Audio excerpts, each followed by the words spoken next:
আসসালামু আলাইকুম ওয়া রাহমাতুল্লাহি ওয়া বারাকাতুহু।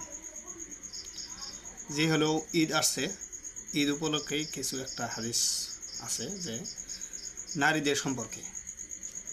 তে হযরত উম্মে আতিয়া রাদিয়াল্লাহু আনহু থেকে বর্ণিত, তিনি বলছেন, ঈদের উদ্দেশ্যে আমাদেরকে সাবালেকরা পর্দানসীন মহিলাদেরকে নিয়ে যাওয়ার জন্য আদেশ করা হতো।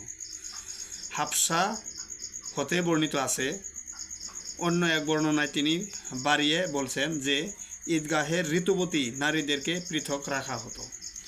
আমরা যারা মুসলিম সমাজে যদি ঈদগাহে যদি জায়গা থাকে, তাহলে কিন্তু আমাদের নারীদের জন্য জায়গা করা উচিত। তার কারণ নবী করিম সাল্লাল্লাহু আলাইহি ওয়াসাল্লামের ওই টাইমে